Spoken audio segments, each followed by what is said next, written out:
Topic ये है कि अन्योन्य प्रेरकत्व या स्वप्रेरकत्व किसे कहते हैं।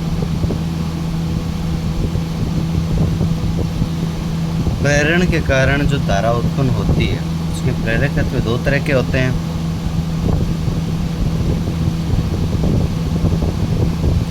एक स्वप्रेरकत्व है जिसे L से डिनोट करते हैं, एक अन्योन्य प्रेरकत्व जिसे M से डिनोट करते हैं। ये दोनों की खास बात क्या है, इसमें कुंडली या परिनालिका एक ही होती है, एक ही परिनालिका, उसी में बैटरी लगी होगी,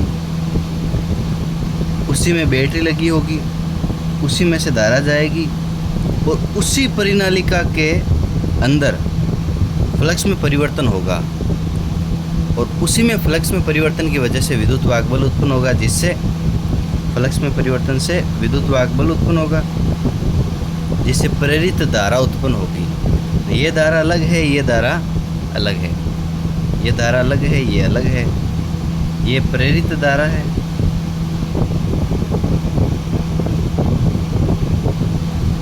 ये प्रेरित धारा है, ये बैटरी की धारा है। और रही बात अन्योन्य प्रेरकत्व की, यहाँ पे दो परिनालिकाएं होगी,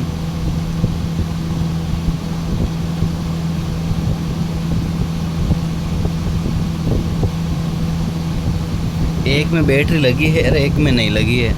एक में जी का मतलब गैल्वेनोमीटर। गैल्वेनोमीटर क्या होता है कि एक ऐसी चीज़ होती है, छोटी सी विद्युत उपकरण है जो बहुत ही कम मात्रा के धारा को नाप लेता है।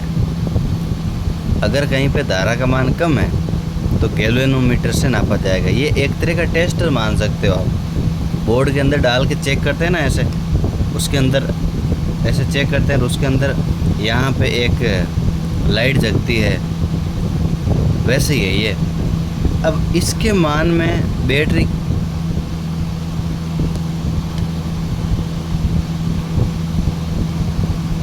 के धारा का मान कम करेंगे या ज़्यादा करेंगे तो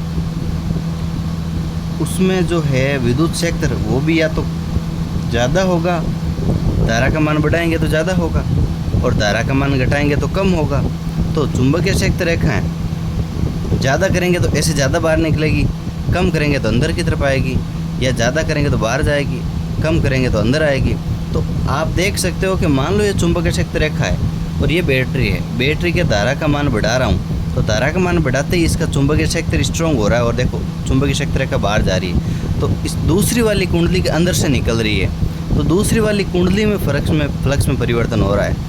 तो कॉन्सेप्ट इज के दो कुंडलियां हैं, एक में धारा का मान बढ़ा रहे हो और उसी कुंडली में चुंबकीय क्षेत्र है B, और जो दूसरी कुंडली है उसके फ्लक्स में परिवर्तन हो रहा है और उसी में विद्युत वाहक बल उत्पन्न हो रहा है।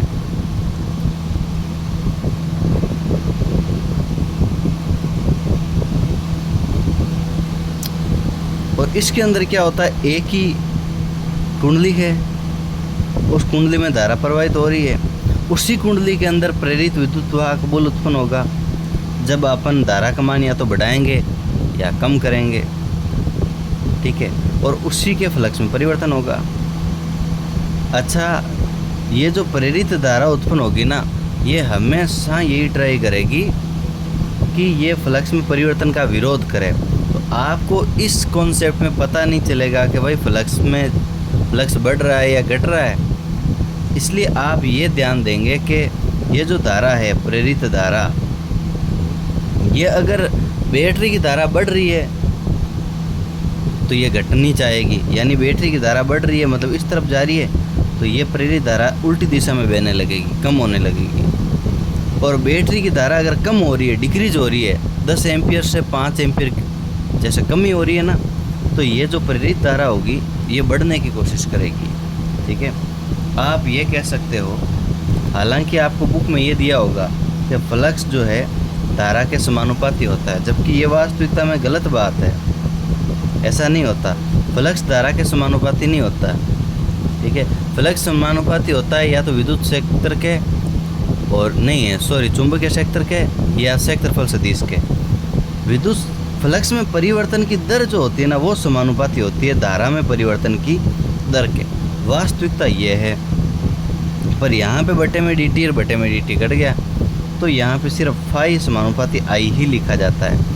एनसीईआरटी में देखेंगे, मान लो इसके अंदर n फेरे हैं, तो अपन ने यहाँ पे n लिख दिया, n फाई समानुपाती हटा देंगे तो यहाँ पे एक नियतांक लिखना पड़ेगा जिसका नाम है l। ठीक है, अब अपन फेराडे का सेकंड लॉ, फेराडे का दूसरा नियम क्या कहता है, विद्युत वाहक बल का मान फ्लक्स में परिवर्तन की दर के बराबर होता है। परंतु ये जो माइनस ये लेंज का दिया हुआ है, लेंज ने हालांकि स्पष्ट तो कुछ नहीं कहा था, और उसने ये कहा था कि धारा की जो दिशा होगी हमेशा इस तरह से ही व्यवस्थित होगी कि फ्लक्स में परिवर्तन का विरोध करे।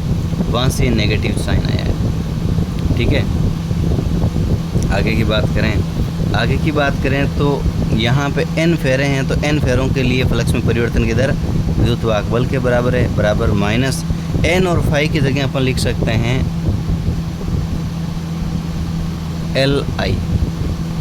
एल यहाँ पे एक नियतांक है, नियतांक क्यों है, क्योंकि समानुपाती का चिन्ह हटाया तभी तो ये लगा है, बराबर में एल बाहर आ गया ना।